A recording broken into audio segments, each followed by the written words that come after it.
선하고 아름다운 하나님 6번째 시간입니다. 오늘은 저와 여러분이 거룩하신 하나님에 대해 함께 알아보고자 합니다.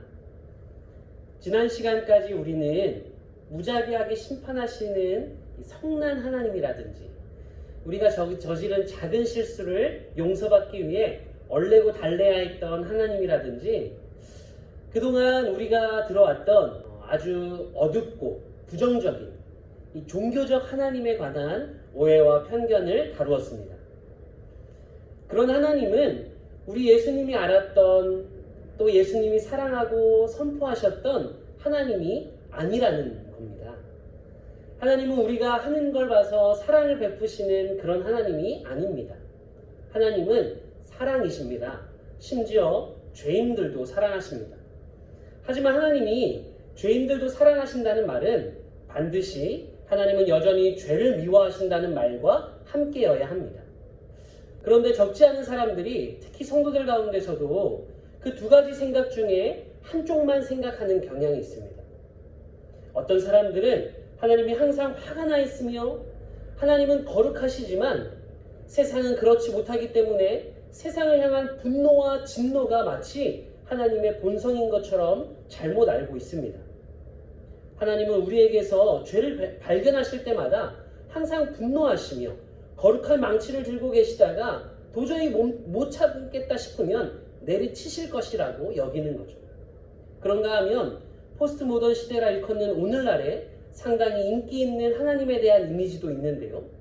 하나님은 우주적이며 자비의 영으로서 누구도 심판하지 않고 벌을 주시지도 않고 누구도 지옥에 보내지 않는 하나님이라고 말하는 것이죠. 온순한 하나님 이미지를 선호하고 추종하는 현대인들의 하나님 인식에 대해 리처드 니버는 이렇게 꼬집어 말합니다. 죄 없는 인간이 십자가 없는 그리스도의 사역을 통해 심판 없이 하나님 나라에 들어가게 해주는 진노하지 않는 하나님을 믿는다고 말이죠. 우리가 알아야 할 것은 하나님은 분명 죄에 대해서 진노하신다는 겁니다. 하나님 나라에는 분명히 심판이 있으며 예수 그리스도는 분명 십자가에서 돌아가셔야만 했던 이유가 있다는 겁니다. 그렇다면 우리는 진노하시는 하나님을 어떻게 이해할 수 있을까요?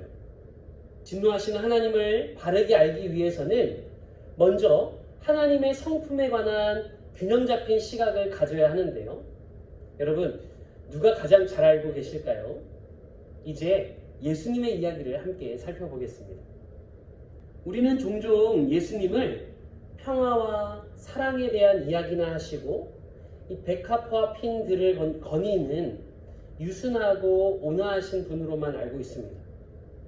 그래서 정죄나 진노 같은 단어들은 예수님과 어울리지 않는다 생각하는 것이죠. 하지만 예수님도 그러한 단어들을 자주 언급하셨습니다. 그렇다면 여러분, 우리는 예수님이 정죄와 진노라는 단어를 사용하실 때 과연 어떤 의미로 사용하셨는가를 자세히 들여다볼 필요가 있는 것이죠. 하나님의 사랑과 진노를 함께 생각하기는 결코 쉬운 일은 아닙니다.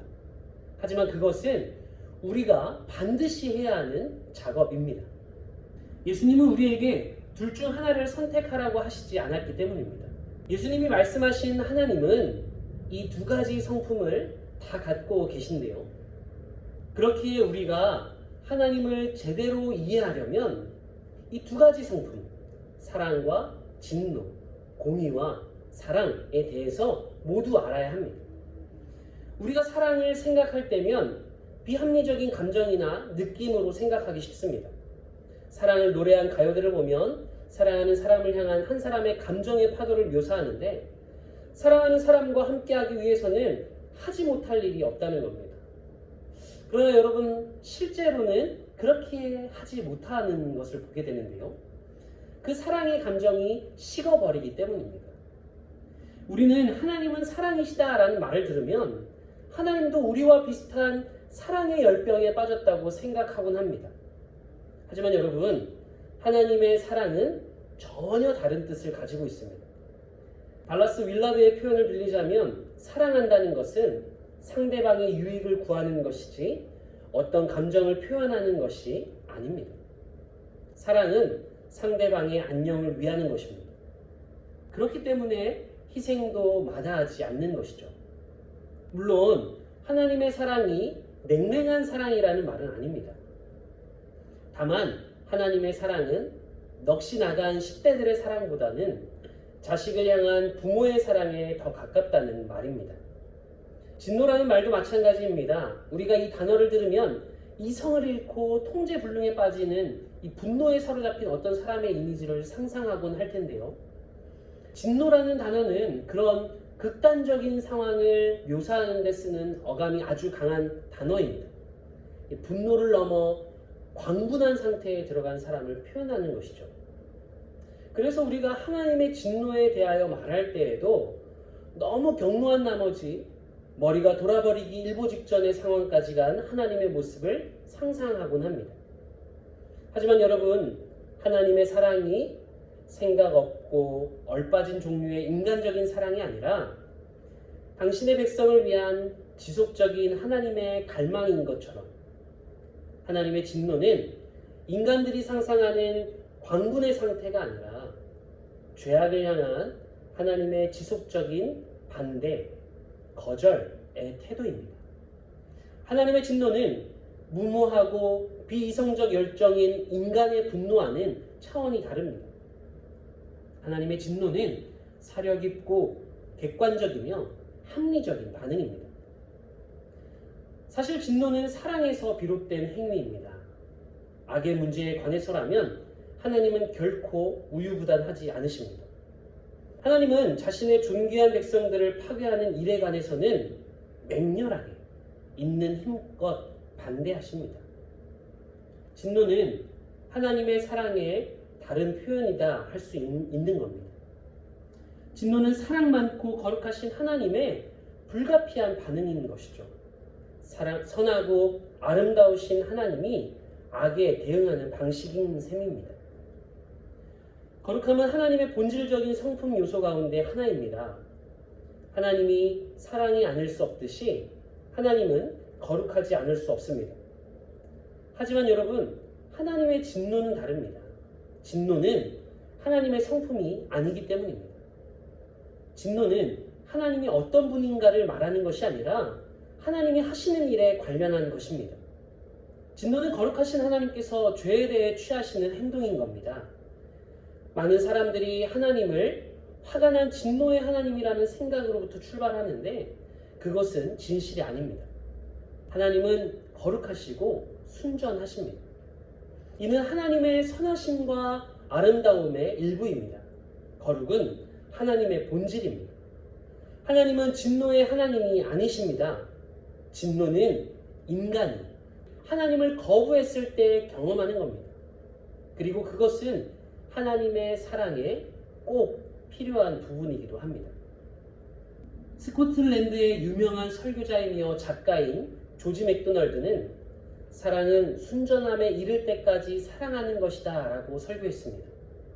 그는 무조건적이고 다함이 없는 사랑의 개념과 거룩함을 연결시키는데요. 요약하자면 하나님은 우리를 너무도 사랑하셔서 우리가 순전함에 이르게 되기를 원하시며 우리를 순전하게 만드시기 위해 쉬지 않고 일하신다는 겁니다. 만일 내가 죄를 지으면 그 죄가 나를 파괴하게 될 것이기 때문에 하나님께서 내 죄의 욕망을 대적하신다라고 지적합니다. 그 방법밖에 없다는 겁니다. 우리에게는 스스로의 죄에 대하여 변명하거나 자신의 연약함을 합리화하려는 경향이 있습니다. 하지만 하나님께는 통하지 않습니다. 우리가 지금은 비록 그리스도를 통해 하나님과 화목하게 되었지만 하나님은 여전히 우리 죄에 대해 무관심하지 않습니다. 죄는 우리 스스로를 상하게 하고 결과적으로 하나님도 상하게 합니다. 그렇기에 하나님은 거룩한 사랑으로 우리 삶 속에 불순물과 찌꺼기들을 태워버리시는 것이죠. 하나님의 인자하심으로 우리를 회개하게 만드십니다. 하나님의 사랑은 우리가 순전함에 이를 때까지 우리를 사랑하시는 겁니다. 여러분, 얼마나 다행이고 감사한 일입니까? 한번 생각해 봅시다. 여기 자신의 자녀들이 아무런 거리낌 없이 술을 마시고 마약을 하고 또 문란한 성생활을 해도 개의치 않는 관대한 부모가 있다고 말입니다. 우리가 어렸을 때는 그런 부모가 쿨한 부모라고 생각했을지도 모르겠지만 사실은 전혀 그렇지 않습니다. 그들은 실상 게으르고 전혀 자신의 자녀들을 사랑하지 않는 부모들입니다. 여러분, 만약 하나님이 그런 하나님이라면 어떨까요? 그런 하나님은 저와 여러분을 사랑하지 않는 하나님이십니다. 우리에게 아무런 관심이 없는 하나님입니다. 우리에게 필요 없는 하나님일 뿐입니다. 죄에 대하여 관대한 것은 사랑이 아닙니다. 왜냐하면 죄는 우리를 파멸로 이끌기 때문입니다.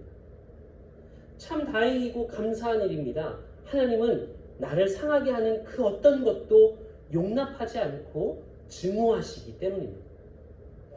나를 파멸시키려는 것을 파멸하시기 위해 조치를 취하시기 때문입니다. 그 하나님께서 죄를 멸하시기 위해 우리의 모든 죄와 죄책감과 죄가 주는 고통들을 혼자 다 짊어지시는 엄청난 자기 희생을 감행하셨습니다. 그렇게 우리는 하나님을 사랑할 수밖에 없는 겁니다. 영혼의 훈련, 삶의 여백 훈련입니다. 여러분, 여백이란 종이의 가장자리에 아무런 글자도 쓰여있지 않은 공간을 말합니다. 만약 글자들이 빽빽하게 쓰여 있다면 여백이 전혀 없는 것이죠. 우리의 삶도 마찬가지입니다. 하루 일정표에 너무 많은 계획들이 잡혀 있어서 쉼과 여가를 즐기거나 이 가족과 하나님을 만나거나 심지어는 자신의 건강을 돌볼 여유조차 없는 여백이 없는 삶을 살고 있는 경우가 참 많더라는 겁니다. 우리가 사는 이 문화는 바쁘고 분주하여 무리해서 일하는 것이, 이 삶의 여백이 없는 것이 마치 성공인 양 혹은 자신을 중요하게 보일 수 있는 표시로 여기도록 만듭니다. 여러분, 여백 없는 삶은 우리 삶에 스트레스를 줍니다. 그리고 그 스트레스는 만병의 근원이라 일컫는 것이죠. 하나님은 결코 우리가 여유 없는 삶으로 쫓기며 살아가기를 원하시지 않습니다. 우리 삶에 여유가 없다면 우리가 스스로 하나님 나라에서 벗어나는 행동을 한 결과라는 사실을 알아야만 합니다. 그러므로 자신의 일정에 대하여 솔직하게 평가해서 감당할 수 없다면 가차없이 조절해야 합니다. 여러분, 거룩함은 온전함입니다.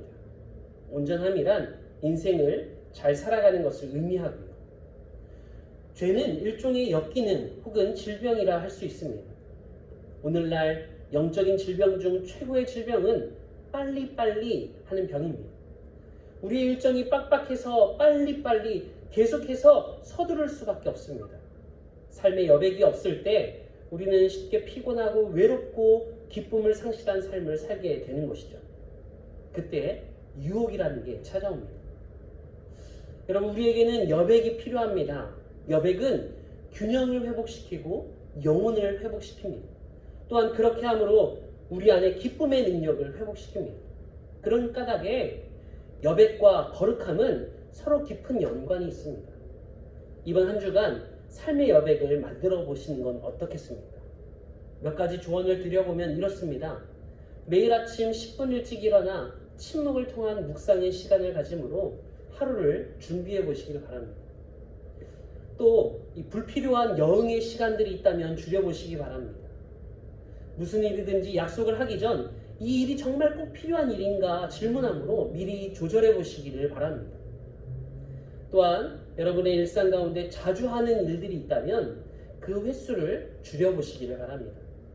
여러분, 우리 삶 가운데 여백이 생긴다면 그 여백 가운데 하나님을 만나게 될 줄로 믿습니다. 우리를 사랑하시는 그 하나님 사랑에 힘입어 이번 한 주간도 힘있게 살아가는 저와 여러분이 되기를 주님의 이름으로 축복합니다. 다음 주에 만나겠습니다.